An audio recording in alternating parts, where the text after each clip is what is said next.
مجھے ایک صاحب نے سوال پوچھا، کہنے لگے میلاد کس کو منانا چاہیے؟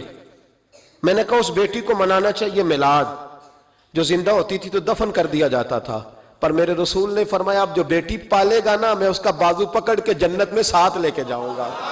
میں نے کہا میلاد اس ماں کو منانا چاہیے جس کا بیٹا گلے میں رسی ڈال کے ماں کو منڈی میں بیچ آتا تھا۔ میرے مصطفیٰ کریم نے فرمایا جنت 7 آسمانے کے اوپر سدرۃ المنتہا کے پاس تھی، پر میں نے وہاں سے کھینچ کے لا کے ماں کے قدموں کے نیچے رکھ دی ہے۔ میلاد اس باپ کو منانا چاہیے جس کی اولاد ڈنڈوں سے مارتی تھی، پر رسول کریم علیہ السلام نے فرمایا سن لو سن لو سن لو، اب جس کا ابا راضی ہوگا اسی کا اللہ راضی ہوگا۔ میں نے کہا میلاد اس غریب کو منانا چاہیے جو بھینس کی طرح بکری کی طرح منڈی میں بکتا تھا، پر مصطفیٰ نے کالے رنگ والے حبشی غلام کو سینے سے لگا کے کہا غریبوں کو چھوٹا نہ سمجھنا، میں اللہ کا رسول جب جنت میں جاؤں گا تو آگے بھی غریب ہوں گے، پیچھے بھی غریب ہوں گے، دائیں بھی غریب ہوں گے، بائیں بھی غریب ہوں گے۔ فرمایا امیر ویٹنگ لسٹ میں ہوں گے، 500 سال بعد جنت میں جائیں گے، غریبوں کے لیے جنت کے دروازے 500 سال پہلے ہی کھلوا دوں گا۔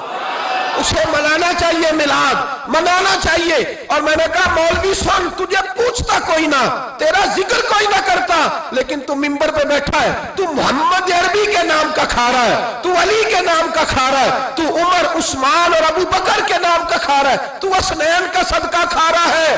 تجھے نہ تیری کبھی کسی نے برادری پوچھی، نہ کبھی تیرا کسی نے ایڈریس پوچھا، نہ کبھی کسی نے تیری سند پوچھی، لوگ تیرے نعرے لگاتے ہیں، لوگ تیرے ہاتھ چومتے ہیں۔ پھر مان جا کہ تجھے صبح بھی میلاد منانا ہے، شام بھی میلاد منانا ہے، اور تجھے یہ کہنا چاہیے خس خس جنہ قدر نہیں میرا ایتے صاحب نو وڈیائیاں میں گلیاں دا روڑا کوڑا، ایتے محل چڑھایا سائیاں، تیرا کام تھا تیری آنکھیں بھیگی رہتی۔ اور اس بوڑھے کو بھی میلاد منانا چاہیے جس کے بارے میں میرے نبی پاک نے فرمایا سفید داڑھی والے کی جس نے عزت کی اس نے تو رب کی عزت کی، اس نے تو رب کی عزت کی میرے بھائی۔ اس مزدور کو بھی میلاد منانا چاہیے جس کے بارے میں نبی پاک نے فرمایا جو اپنے ہاتھوں پہ چھالے ڈال کے مزدوری کرتا ہے میں نے تو اسے رب کریم کا دوست بنا دیا ہے۔ ہر اس طبقے کو میلاد منانا چاہیے جسے میرے رسول نے عزت عطا فرمائی۔ اس بہن کو بھی میلاد منانا چاہیے جس کے بارے میں نبی پاک نے فرمایا اگر کسی کا باپ چلا جائے اور اس کے حصے میں بہنیں آ جائیں، 4 بہنیں، 3 بہنیں یا 2 بہنیں بیاہ کے جو آیا تبے سے، میرے محبوب نے فرمایا میری انگلیاں جڑی ہوئی ہیں نا، اس طرح میں اسے اپنے ساتھ جوڑ کے جنت میں لے کے جاؤں گا۔ اس بہن کو میلاد نہیں منانا چاہیے۔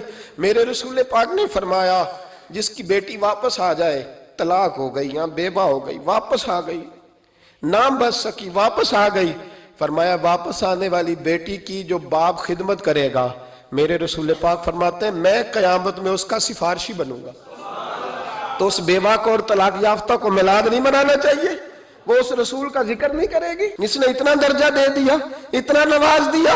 اور تجھے تو صبح و شام میلاد کرنا چاہیے تھا، تجھے تو صبح و شام درود کرنا چاہیے تھا، سلام کے گجرے بھیجنے چاہیے۔ یا رسول اللہ کہتے تیری زبان جو ہے وہ ہر وقت تر رہنی چاہیے تھی، تو بحث کر رہا ہے، تو اس پہ دلیلیں دے رہا ہے، تو اس پر باتیں کر رہا ہے۔ حضرت عمر سے پوچھنا، حضرت عمر سے، جناب اسامہ بن زید رضی اللہ تعالیٰ عنہ حضور کے غلام تھے، نبی پاک ان سے بڑا پیار کرتے تھے۔ ایک جنگ میں پیسے آئے تو حضرت عمر فاروق رضی اللہ تعالیٰ عنہ نے 25,000 دیا اپنے بیٹے کو اور اسامہ بن زید کو 50,000 دینار دیے۔ بیٹا کہنے لگا ابا جی وہ تو چھوٹے ہیں، میں بڑا ہوں، وہ حضور کے زمانے میں بچے تھے، میں جہاد کرتا تھا، یہ آپ نے کیا کیا؟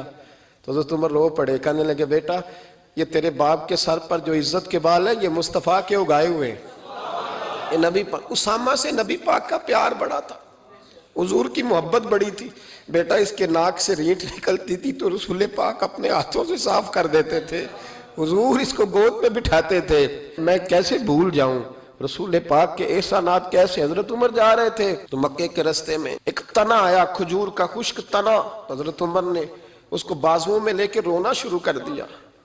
عمر کیا ہوا؟ کہنے لگے یہاں تو میں اونٹ چرایا کرتا تھا، یہاں، اور میرا باپ مجھے مارا کرتا تھا، دیکھو آج عمر نعرہ لگاتا ہے تو کیسر و کسرا کام، او بھائی اصلہ نال جے نیکی کریے، ہاں اصلہ نال جے نیکی کریے، تے وہ نسلاں تاک نہیں بھول دے ہاں بے اسلام نال نیکی کریے تے پھول کنڈیاں نال تول دے. اور سن تیری دنیا بھی حضور کے صدقے بنی اور تیری قبر میں بھی کوئی ساتھ نہیں جائے گا, کوئی ساتھ نہیں جائے گا. قبر میں بھی مصطفیٰ کریم صلی اللہ ہو. اور دیکھنا قبر کے اندر بھی کبھی کوئی گیا ہے؟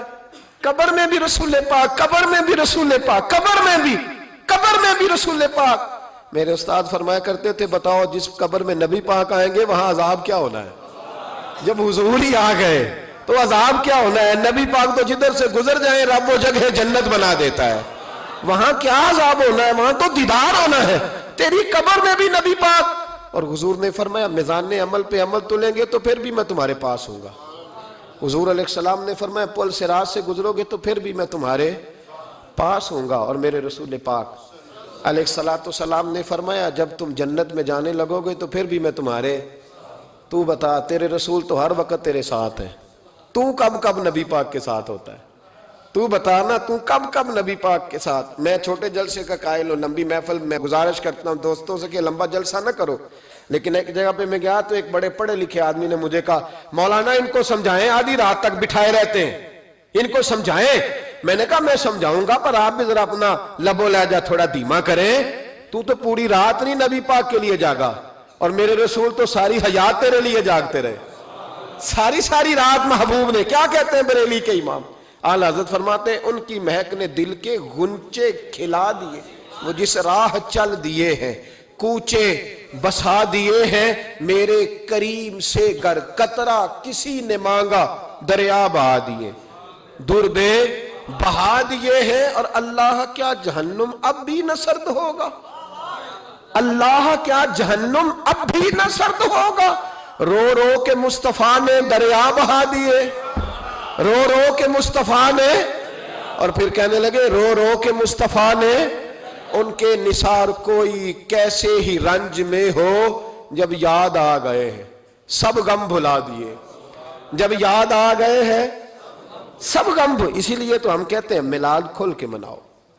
رسول پاک کا میلاد بہانے کرتے ہیں, بہانے وہ کرتا ہے جس نے کام نہیں کرنا ہوتا, جس نے کرنا ہوتا ہے وہ بہانے.